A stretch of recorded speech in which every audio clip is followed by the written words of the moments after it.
এই সবাই শুনতে পাচ্ছ? হ্যাঁ স্যার। স্যার। তো আর লেট করবো না, শুরু করা যাক। তো তার আগে একটা কথা একটু বলে রাখি। তোমাদের সোমবারের সকালে ক্লাসটা যেটা আমি নিতে পারিনি, তোমার ওই আমাদের রুমাল বাবু এসে অনেক ঝামেলা করছিল। তো নেটওয়ার্ক এতটাই স্লো ছিল, ক্লাস কন্টিনিউশন করা যায়নি। তো সেখানে দাঁড়িয়ে আমার যে ট্রেনিংটা চলছে, আজকে আমি গিয়ে দেখতে পারলাম যে ট্রেনিংটা একটু লেটে শুরু হবে। তো সেই হিসাবে আমি ভেবেছিলাম সকালে কোনো ক্লাস নিতে পারবো না, কিন্তু সকালের কিছু জায়গা ফাঁকা হয়েছে। তো তোমাদের সোমবারের যে ক্লাসটা আমি নিতে পারিনি, যেটাতে আমার প্রোলগ প্রোগ্রামিং শুরু করার কথা ছিল সোমবার দিয়ে, তো সেটা আমি তোমার পরশুদিন সকালে নেব, মানে কালকে বুধবার। সরি, আজকে তো আমাদের মঙ্গলবার গেল, কালকে বুধবার, কালকে হবে না, বৃহস্পতিবার আমার শুক্রবার সকালে ক্লাসটা হবে। তো এর সাথে যে শিডিউল নর্মাল দিয়েছে সেই শিডিউলই ক্লাস চলবে, যে রিশিডিউল করা হয়েছে। খালি সোমবারের ক্লাসটা আমরা শুক্রবার সকালে করব, সকাল 8টা দিয়ে। ওদিন আমাদের, যদিও তার আগে একটা ক্লাস আমরা নিশ্চয়ই পেয়ে যাচ্ছি, কবে যেন আছে, আমার রুটিনটা মনে নেই। তো আমাদের নেক্সট যে ক্লাসটা ফার্স্ট হবে সেটা শুক্রবার সকালে অথবা অন্যদিন রাতে হোক, সেদিনে আমাদের প্রোলগ শুরু হবে। তো প্রোলগ আমার বেশি দিন লাগবে না, 3টে স্লট হলেই হয়ে যাবে। আমি একটু বেসিক ধারণা দেবো, খুব সহজ প্রোগ্রামিং, আর প্যারালে তোমাদের ইউনিভার্সিটির কোশ্চেন পেপারই সলভ করিয়ে দেবো। তো আশা করছি কারো সমস্যা হবে না, তারপর তো সমস্যা হলে আমি আছি, চিন্তা নেই। তো এইভাবে আপাতত প্ল্যানিং করা রয়েছে। তো যারা লাইভ ক্লাস অ্যাটেন্ড করলে অথবা রেকর্ডিং শুনবে, শুক্রবার সকাল 8টা দিয়ে ক্লাস হবে, শার্প 8টা দিয়ে হবে। কারণ আমি কিন্তু তাই বলে যে লং টাইম ওয়েট করতে পারবো তা না, আমাকে 11টার মধ্যে পৌঁছতে হবে। তো সেভাবে দাঁড়িয়ে আর্লি 9:30 কি 10টা অবধি আমি ক্লাস নেব, দেন র্যাপিডোতে বেরোবো। তো সেখানে দাঁড়িয়ে তোমরা একদম 8টা মানে 8টাতেই জয়েন করবে, একজন হলেও ক্লাস শুরু হয়ে যাবে। তো যা হোক, এবার আমরা একটু শুরু করি। আমরা লাস্ট দিন আমাদের যেহেতু এখন একটু থিওরি, আমাদের যে টার্গেটটা ছিল আমরা ফিল আপ করে উঠতে পারিনি। আমাদের লাস্ট সপ্তাহে আমাদের নিউরাল নেটওয়ার্কটা শেষ হয়ে গেলে খুব ভালো হতো। তো যা হোক, আমরা ভেবেছিলাম এই সপ্তাহে শেষ করব। তো সেভাবেই আমরা এগোই। আর আমাদের তো আলটিমেট যে টার্গেট আছে তার আগে সব শেষ হয়ে গেলেই মোটামুটি আমরা সবাই খুশি। তো আমি আজকে নিউরাল নেটওয়ার্কটা দেখে, আজকে গতদিন তো টার্গেট আমরা ফিল আপ করতে পারিনি, আজকে শেষ করে ফেলা যায় কিনা। হয়ে গেলে আমাদের আর থিওরি ক্লাস 3টে ক্লাস হলেই যথেষ্ট। তো আজকের পরে আর 3টে ক্লাস প্র্যাকটিক্যাল, 3টে থিওরি, এই হলেই মোটামুটি সিআই আমরা আশা করছি কমপ্লিট করে ফেলতে পারবো। তারপর তো কোশ্চেন সলিউশনে যা লাগবে। তো চলো আর সময় নষ্ট না করে এবার তাহলে শুরু করি। আমি নোটটা শেয়ার করছি।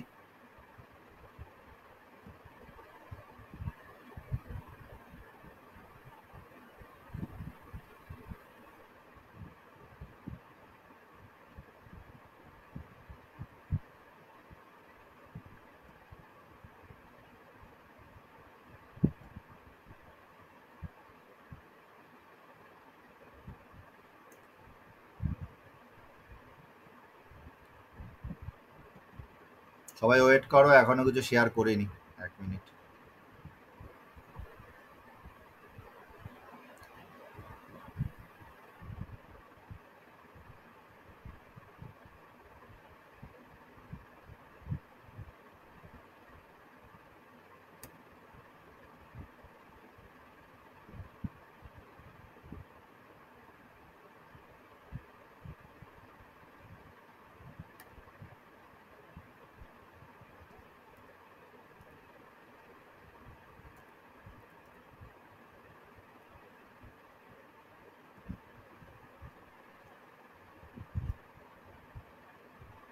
আচ্ছা, এবার তোমাদের একটু ভাইবানি কতটা হয়েছিল আমাকে একটু বলো তো, ভুলে গেছি। মনে আছে যারা ছিলে?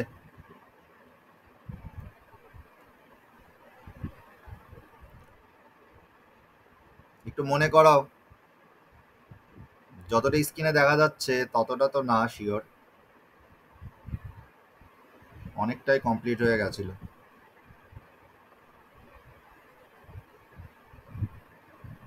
স্যার বেজিয়ান নেটওয়ার্ক থেকে স্টার্ট হবে। আচ্ছা,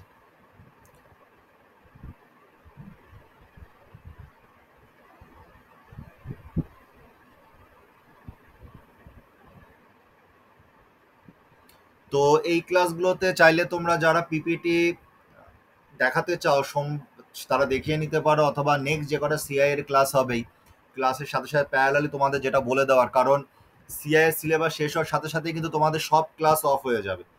যদিও সিআই এর কোশ্চেন সলভ করতে তোমরা আরেকটু সময় পাবে, অফ হয়ে যাওয়া মানে অফিসিয়ালি আর সব ক্লাস থাকবে না। তোমরা যখন যেরকম দরকার পড়বে সেই অনুসারে আমি ক্লাস দেবো, আর কোশ্চেন সলভগুলো আমি গ্রুপে করে দেবো। দেন যদি কারো ক্লাস লাগে সেক্ষেত্রে দেওয়া হবে, অথবা তোমাদের স্যার যা কমিটমেন্ট করেছেন দেবাশিস স্যার অটোমাটা শেষ করা, সেটা যদি আপনি শেষ করতে না পারেন তখন আমি কিছু ক্লাস ম্যানেজ করে দেওয়ার চেষ্টা করব। তবে তোমাদের বেশিরভাগই ক্লাসই আমি অন্য তোমার স্ট্রিমকে দিয়ে দেবো, কারণ অনেকেরই অনেক ক্লাস বাকি, কোর্স অনেক বাকি। যে সময় তোমার যেহেতু তোমাদের আগে পরীক্ষা বলে তোমাদেরই হাইয়েস্ট প্রায়োরিটি তাকে শেষ করা হয়, এই জন্য এত ক্লাস এক্সট্রা দেওয়া হয়। তো সেটা আমি লাস্ট ক্লাসেও বলছিলাম। তো সেখানে দাঁড়িয়ে এই যে মোটামুটি আমরা 6টা ক্লাস ডেডলাইন ধরেছি, সবাইকে আবারও বলা হচ্ছে এর মধ্যেই বেসিক পিপিটি এবং তার সাথে সাথে সফটওয়্যার ইঞ্জিনিয়ারিং, মাল্টিমিডিয়া, ইভেন যদি তোমরা অটোমাটারও কোনো কোয়েশ্চেন পেপার ধরো যতটা অবধি হয়ে গেছে করতে গিয়ে যদি ধরো স্যার হেল্প করতে উঠতে পারছেন না, সময় পাচ্ছেন না, অথবা তোমরা পারছো না, সেটুকু যদি আমাকে দেখিয়ে নিতে চাও দেখিয়ে নিতে পারো, আমি সেগুলো সলভ করে দেবো, সমস্যা কিছু নেই। এবং ক্লাসেও দরকার হলে সেগুলো নিয়ে ডিসকাশন হবে। তো সেখানে দাঁড়িয়ে মোটামুটি আমরা এগুলোই ডেডলাইন ধরে রাখবো। আর 10 তারিখের পরে চেষ্টা করো 15 তারিখের মধ্যে যেন সিআই এর কোশ্চেন পেপারও সলভ হয়ে যায়। তো 15 তারিখ অবধি আমি তোমাদের সবারই ডেডলাইন ধরছি, সব সাবজেক্টেরই। তারপরে আর কিন্তু নতুন সাবজেক্ট খুব একটা বেশি পড়ার সময় থাকবে না, আমাদের কিন্তু রিভিশনের দিকে চলে যেতে হবে। কারণ 10টা দিন সময় পাবো আমরা। যদি 25 তারিখে পরীক্ষা, মানে তোমাদের অ্যাডমিট কার্ড দেবে, ধরে নিলাম ওই দিনই আমাদের পরীক্ষা, ওরকম ধরেই এগোচ্ছি, যদিও সেদিন পরীক্ষা হবে না, আরো 3-4 দিন সময় পাবে। তো আমাদের ডেডলাইনই হলো 25 তারিখের মধ্যে আমাদের রিভিশন পার্টটাও শেষ করে নেওয়া উচিত প্রত্যেকটা সাবজেক্ট।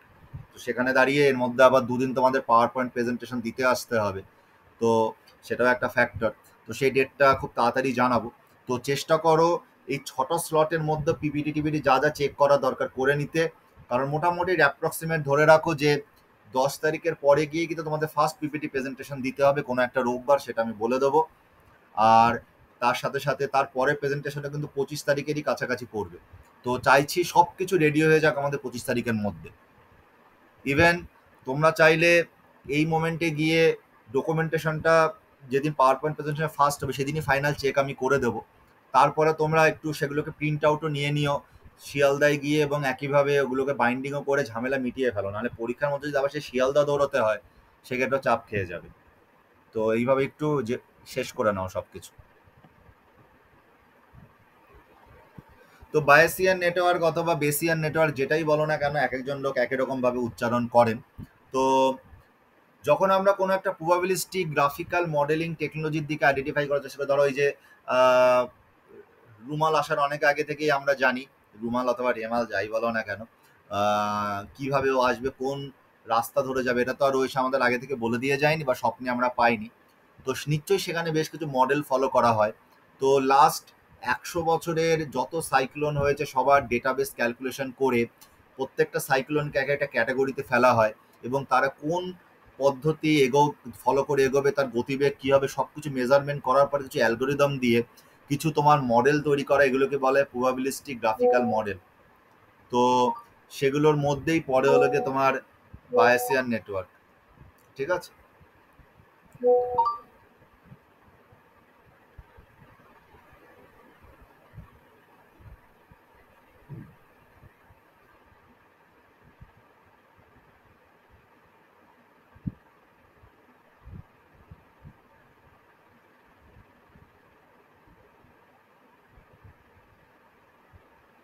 তো সেখানে দাঁড়িয়ে বায়াসিয়ান নেটওয়ার্ক সম্বন্ধে হোপফুলি আমরা কিছুটা বেসিক ধারণা পেলাম। তো এই জন্যই মডেলটা এতটাই ইম্পর্টেন্ট, যদিও বায়াসিয়ান নেটওয়ার্ক এর শুরু হলো স্ট্যাট থেকে, যথেষ্ট ক্রিটিক্যাল একটা মেথড। তো আমরা সেই ম্যাথমেটিক্যাল ব্যাপারগুলো দিকে খুব বেশি ঢুকবো না, আমরা তার ডিসক্রিপটিভ পার্টগুলোই দেখবো, কারণ আমাদের সেভাবেই কোয়েশ্চেন আসে।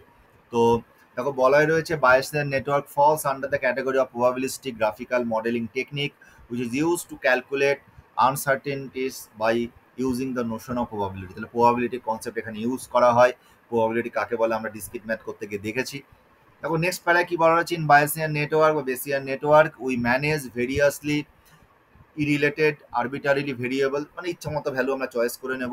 We examine how the joint dispersion of the factors can be deceived by misusing what we think about their regular interrelationships using contingent appropriations.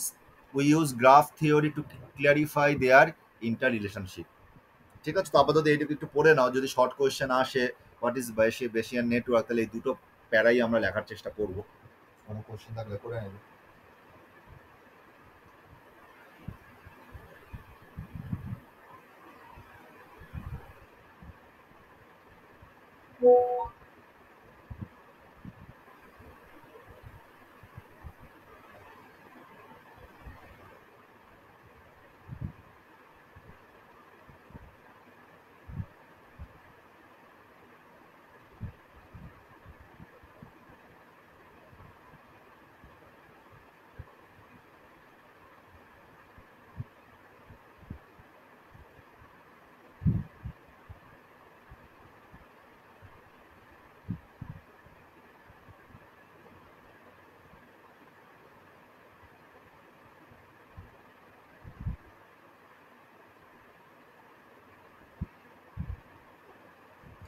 তো হোপফুলি প্রথম দুটো প্যারা আমরা পড়লাম।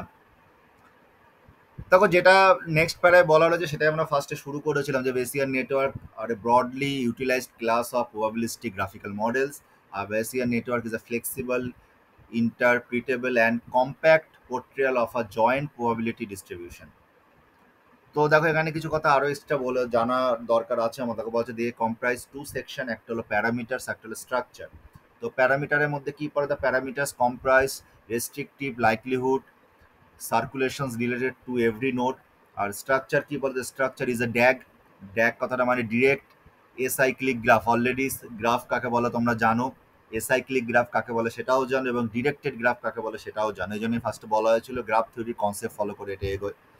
নেক্সট কি বলা হচ্ছে? That communicates contingent dependencies and independencies এবং arbitrary factors related to nodes. তো কোথায় কোথায় বেসিয়ান নেটওয়ার্ক ইউজ করা কিছুটা দেখতে পাচ্ছ। System biology, turbo code, spam filter, আমরা এই যে আমাদের মেইল স্প্যাম ফিল্টার রয়েছে, image processing, semantic search, information retrieval, document classification, biomonitoring. Document classification অনেক সময় তোমরা কোথায় ইউজ হয় তোমরা যখন এরপরে অনেকেই জানি এর ভিতর থেকে হায়ার স্টাডিতে যাবে, পিএইচডি করবে, পোস্ট ডক করবে। তো আমাদের দেশে একটা খুব ট্রেন্ড হলো যে এর পিএইচডি পেপার একদম চুরি করা অথবা অন্য কারো থেকে কপি পেস্ট করে ঝেড়ে দেওয়া। তো সেসব জায়গায় দাঁড়িয়ে কিছু সফটওয়্যার আছে যেগুলো দিয়ে চেক করে বলে দেওয়া যায় যে তোমার পিএইচডি ডকুমেন্ট অথবা এই ধরনের থিসিস এগুলো কপি পেস্ট কিনা। তো সেই ধরনের কাজগুলো ডকুমেন্ট ক্লাসিফিকেশন দিয়ে করা হয়। তোমরা এগুলো সামনে আরও জানতে পারবে। বায়োমনিটরিং, মেডিসিন, তোমার জিন রেগুলেটরি নেটওয়ার্ক। তো নানা রকম জায়গায় তোমার বেসিয়ান নেটওয়ার্কের ইউজ রয়েছে। কিছু ইনফরমেশন আমরা এখানে পেলাম। তো এবার আমরা বেস থিওরামে আসি। পরীক্ষার হলে খুব কোয়েশ্চেন আসে। তো বেস থিওরাম কাকে বলে? এর উপরে ম্যাথও আসতে পারে। ডিরেক্টলি বলা হচ্ছে, দেখো পি অফ পি মানে প্রবাবিলিটি ব্র্যাকেটে c or d equal to কি হতে পারে? থার্ড ব্র্যাকেটের মধ্যে p of d or c into p of c, পুরোটা divided by p of d. তো এখানে প্রত্যেকটার মানে আছে, এখানে বলাই রয়েছে। দেখো c and d are sure events, মানে যেগুলো অকার করবেই। P of c is the probability of occasion c happening. P, C or D is the conditional probability of occasion C happening given that D has occurred. P of D is the probability of the occasion D happening, and D of C উল্টোটা হবে C of D এর is the conditional probability of occasion D happening given that C has occurred. সেটাই পরবর্তী লাইনেও বলা রয়েছে। The condition can likewise be switched and composed as follows to compute the probability of occasion D happening given that C has occurred. তার জন্য ইচ্ছা করলে তুমি condition এভাবে চেঞ্জও করতে পারো, যেভাবে আমরা দেখতে পাচ্ছি। দেখো সি আর ডি চেঞ্জ হয়ে গেছে পরস্পরের মধ্যে, তো এইভাবেও লেখা যায়। তো যতটা স্ক্রিনে দেখতে পাচ্ছ একবার পুরোটা পড়ে নাও। এটাই হলো ফর্মুলা। যদি আমাদের কখনো ম্যাথামেটিক্যাল ডেরিভেশন দেয় আমরা এটাই লেখার চেষ্টা করব। খুব সহজভাবে আমি লিখে দেওয়ার চেষ্টা করেছি, অনেক বই তো অনেক কঠিনভাবে করেছে।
তো হোপফুলি আমরা পড়লাম, বেসিক কনসেপ্ট হোপফুলি আমরা বুঝলাম। তোকে এখানে বলা হচ্ছে, the Bayesian network inference is the way towards computing a probability appropriation of interest of example p c or d equal to যদি ট্রু হয়, or p c d or a equal to comma b equal to যদি true হয়, তাহলে দু রকম ভাবে আমরা condition check করতে পারি, এটাকে ইনফারেন্স রুল বলা হয়।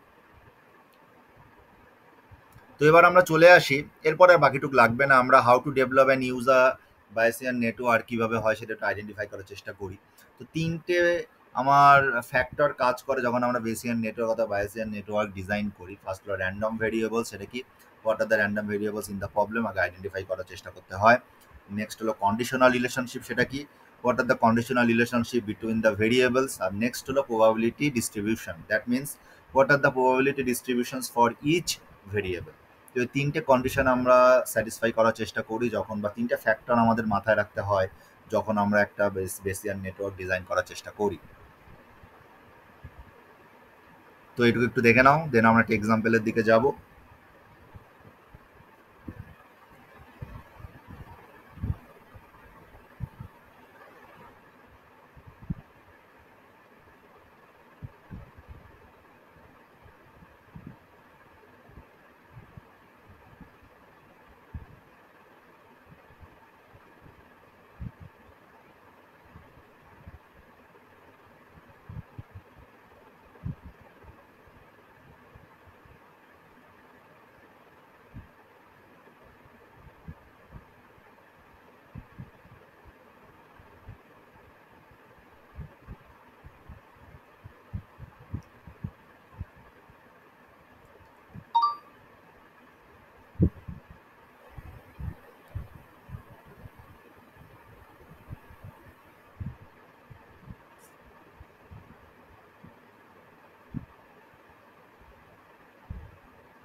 তো এবার আমরা আসি তোমার একটা এক্সাম্পলে কি করে বেসিয়ান নেটওয়ার্ক কাজ করে। দেখো বলা রয়েছে,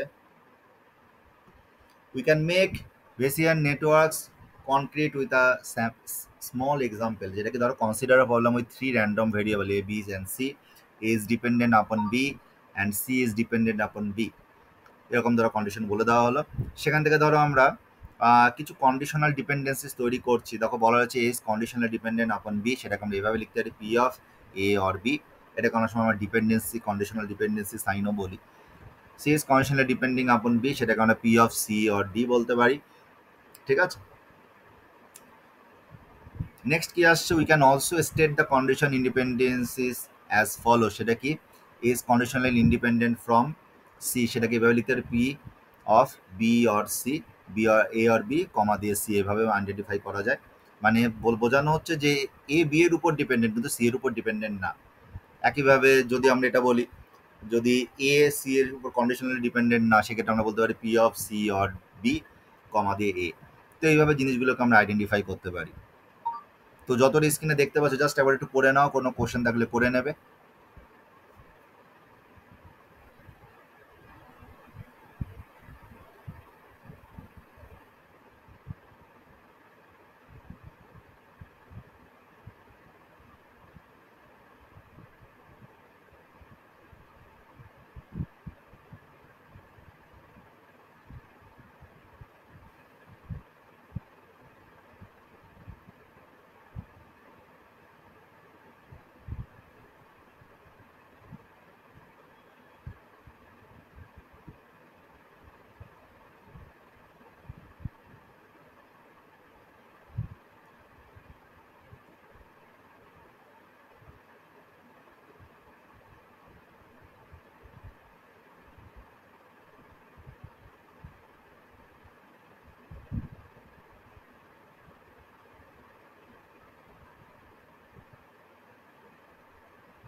তো হোপফুলি আমরা যতটা স্ক্রিনে পেলাম দেখলাম, তো এখান থেকে আরও বেশ কিছু আমরা তোমার অ্যাজাম্পশনে আসতে পারি, যেহেতু প্রবাবিলিটি নানা রকম অ্যাজাম্পশন হতেই পারে।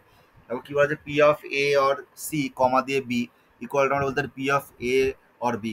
কীভাবে হচ্ছে জিনিসটা দেখো, বলা হচ্ছে we can see that b is unaffected by A and C and has no parents. So you can simply state the conditional independence of B from A and C as P of B, comma the P of A or B, comma the P of C or B, or simply P or B. তাহলে এই পুরো জিনিসটাকে এভাবে identify করা যায়। দেখো এটা বলছে we can also write the joint probability of A and C given B or conditioned or B as the product of two conditional probabilities. For example, আমরা কিভাবে বলতে পারি P of A কমা দিয়ে c or b equal to p of a or b and into p of c or b. তাহলে প্রত্যেকটা আমাদের মনে রাখতে হবে, কারণ এগুলো সব formula. The model summarises the joint probability of p of a b and C.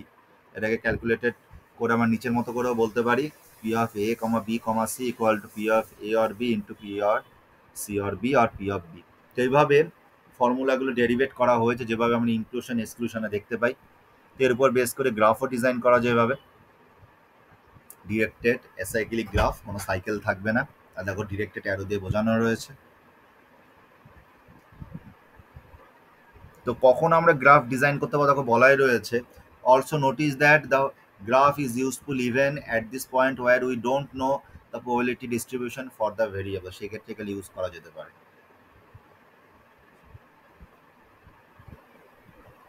তো এখানে একটা প্রবলেম যেটা প্রায় অনেক সময় আসে তুলে ধরা রয়েছে, দেখো calculate the probability that alarm has sounded but there is neither burglary nor an earthquake occurred and David and Sophia both called the Harry.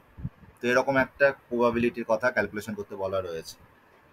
পুরো আগে প্রবলেমটা দেখো কি বলা রয়েছে, দেখো বুঝতে পারছো কিনা। এরকম ম্যাথ আমাদের পরীক্ষার হলে দিতেই পারে, একটা স্যাম্পল এখানে দেখতে পাচ্ছি।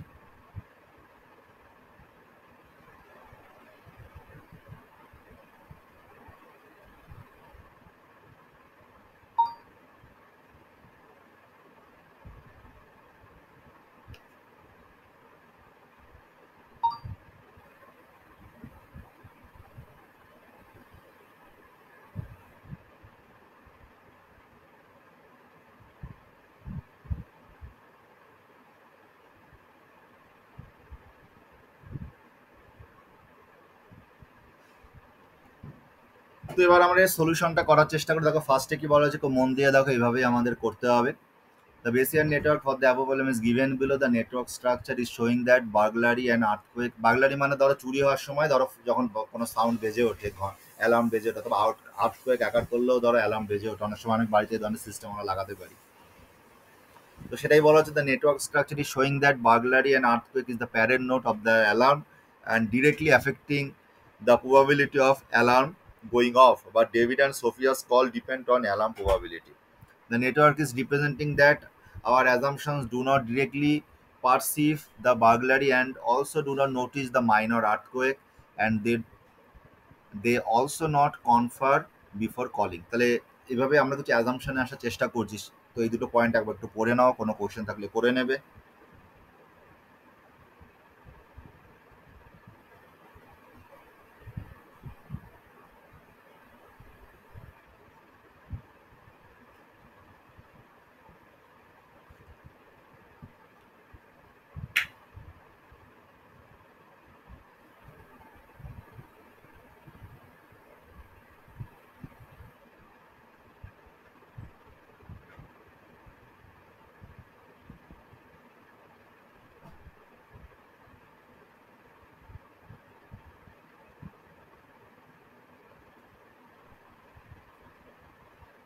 তো এবার এগোই সামনের দিকে।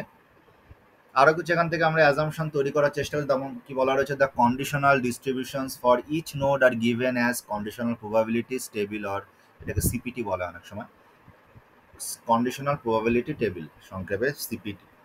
Each row in the CPT must be summed to 1 because all the entries in the table represent an exhaustive set of cases for the variable. In CPT, a Boolean variable with k Boolean parents contains to the power k probabilities. Hence, if there are 2 parents, then CPT will contain 4 probability values. মানে কিভাবে কতগুলো probability হতে পারে সেই ক্যালকুলেশনটা করার চেষ্টা করছি। তো এই 3টে পয়েন্ট একবার করে নাও, কোনো কোশ্চেন থাকলে করে নেবে।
তো এবার আমরা এগোই সামনের দিকে।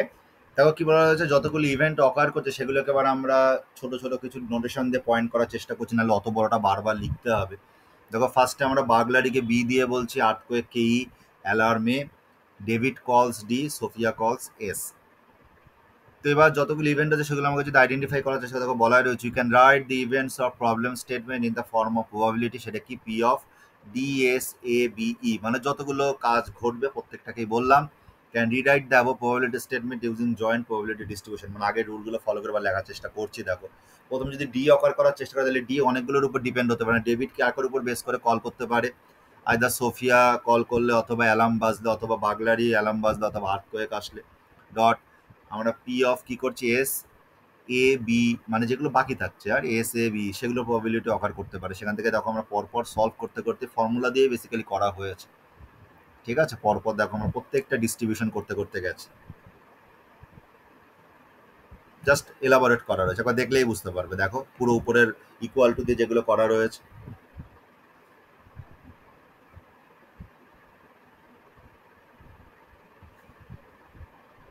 জাস্ট ডিস্ট্রিবিউশন করা হয়েছে, এর বাইরে কিছু না।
তো এবার আমরা দেখো নিচের দিকে আমরা কিছুটা আইডেন্টিফাই করার চেষ্টা করেছি। পুরো এই যে তোমার এই যে একটু আগে যে কথা বলা হচ্ছিল সিপিটি টেবিলগুলো, এগুলো সব সিপিটির পার্ট।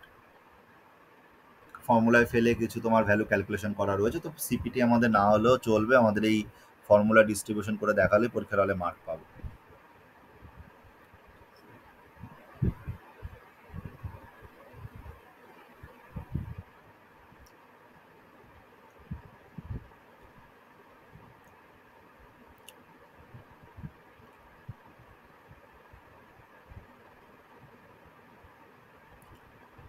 এখানে ট্রু আর ফলস এর একটা তোমার অ্যাজাম্পশন ধরে নেওয়া হয়েছে ফার্স্টেই, যদি বাগলারি অকাল করে তাহলে কি এরকম একটা টেম্পোরারি এগুলো পরীক্ষা তোমাকে ভ্যালু বলে দিতে পারে যে ট্রু আর ফলস এর এই ভ্যালু হবে, অথবা তুমি এটা ধরে নিতে পারো, তার উপর বেস করে ক্যালকুলেশন গুলো হয়েছে।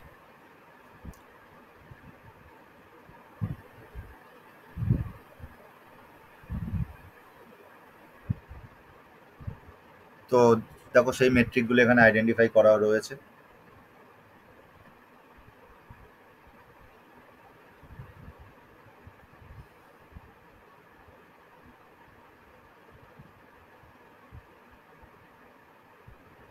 তো অ্যালার্মের ক্ষেত্রে দেখো সিপিটি ফার্স্ট আইডেন্টিফাই করা রয়েছে, প্রথম টেবিলটা।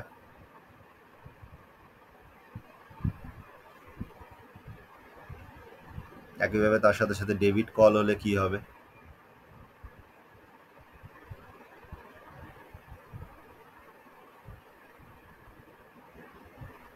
একইভাবে সোফিয়ার ক্ষেত্রে আইডেন্টিফাই করা রয়েছে। এখানে নট সাইনটাকে এইভাবে করা হয়।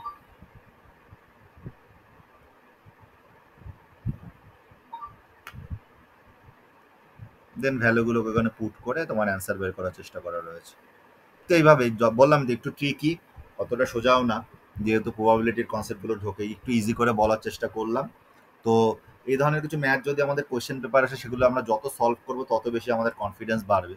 করতে গিয়ে অবশ্যই আটকাবে যদি আসে, তো আমরা সেগুলো সলভ করবো, সেগুলো আমি আরো বেশি এলাবোরেট করবো, করলে আশা করছি সমস্যাগুলো হবে না। আমাদের কিছু প্র্যাকটিস করতে হবে যদি আসে, আর না হলে হেডেক আমাদের নেওয়া দরকার নেই। এবং বেশিরভাগ কলেজে খালি জাস্ট শর্ট নোট হিসেবেই ছেড়ে দেয়। তো আমরা যদি কোয়েশ্চেন সলভ করতে গিয়ে পাই, অবশ্যই আমরা সলভ করব।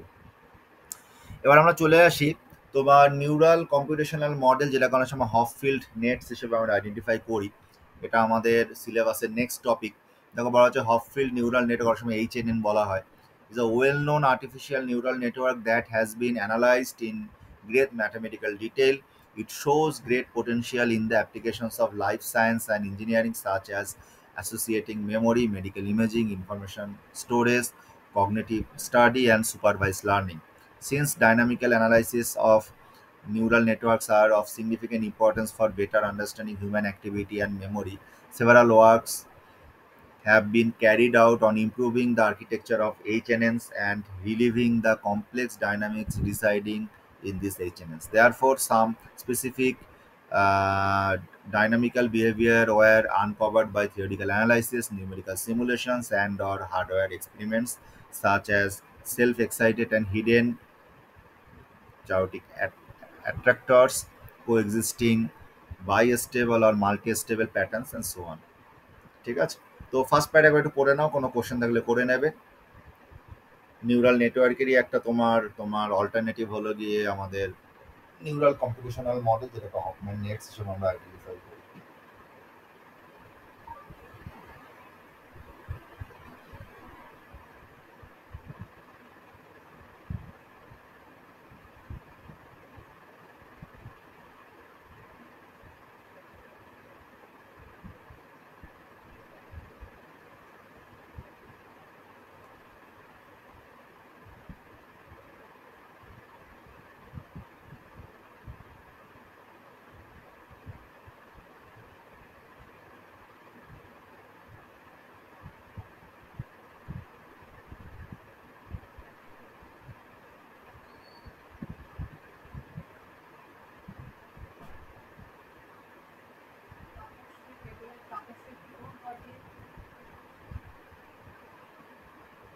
একটু পড়তে থাকো, কোনো কোশ্চেন থাকলে করে নেবে।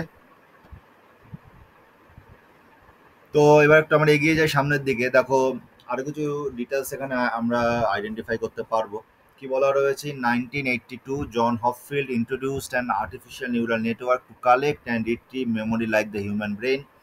Here a neuron is either on or off. The situation, the state of a neuron on +1 or off 0 will +1 মানেই আগে প্লাস সাইন দেওয়া দরকার পড়ে না। Relying on the input it receives from the other neuron, a Hopfield network is at first prepared to store various patterns or memories. Afterward, it is ready to recognize any of the learned patterns by uncovering partial or even some corrupted data about that pattern. As an example, it eventually settles down and restores the closest pattern. Thus, similar to the human brain, the Hopfield model has stability in pattern recognition. তো বুঝতেই পারছো কোথায় কাজে লাগে। তো second part একবার পড়ে নাও, কোনো ফার্দার কোশ্চেন থাকলে করে নেবে।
তো এরপরের এত ম্যাথমেটিক্যাল ব্যাপারগুলো আমাদের আর লাগবে না, ছেড়ে দাও, তেমন আসে না, এমনিতেই যথেষ্ট ডিটেলসে কিছু টপিক আমি এলাবোরেট করেছি।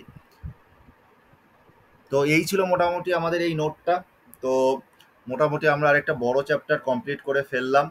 তো নিউরাল নেটওয়ার্ক এখন আমাদের কোশ্চেন সলভের জায়গায় আমরা পুরোপুরি যাইনি, কিন্তু যদিও তোমরা এখন কোশ্চেন সলভ করতে গেলে মোটামুটি 60-70% অ্যান্সার করতে পারা উচিত, কারণ এরপরে যে টপিকগুলো আমাদের ফার্দার পড়ে আছে, যেমন রাফ সেট অথবা, সেগুলো দেখলেই বোঝা যায়।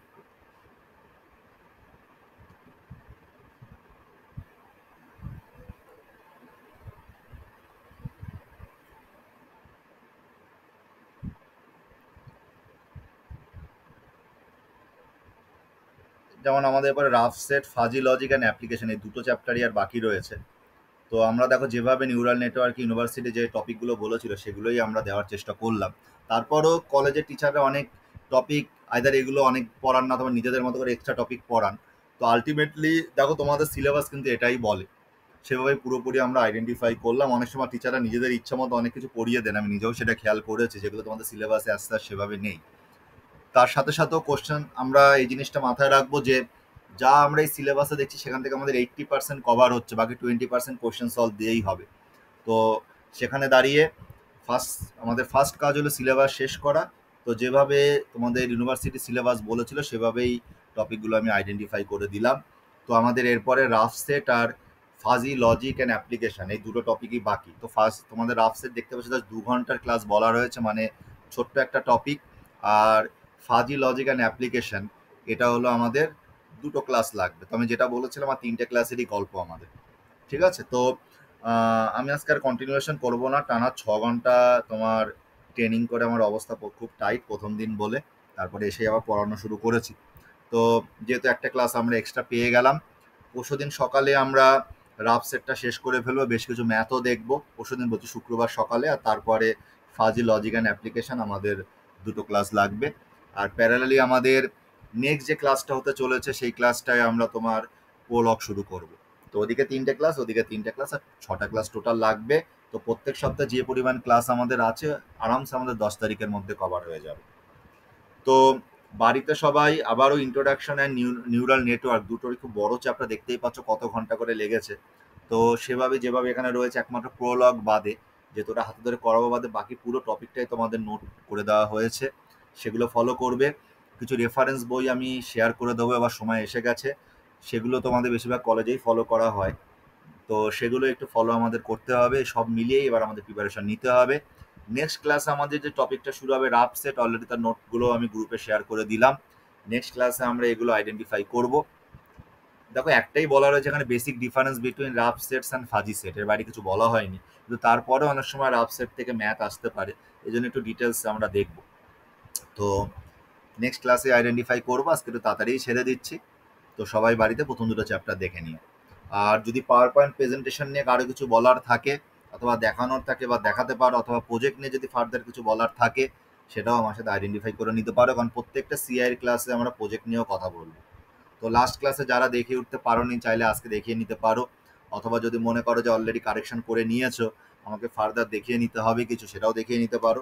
কিন্তু যাই করবে না কেন, যে ডেডলাইন বলে দিলাম তার মধ্যেই সব আমাদের শেষ করতে হবে,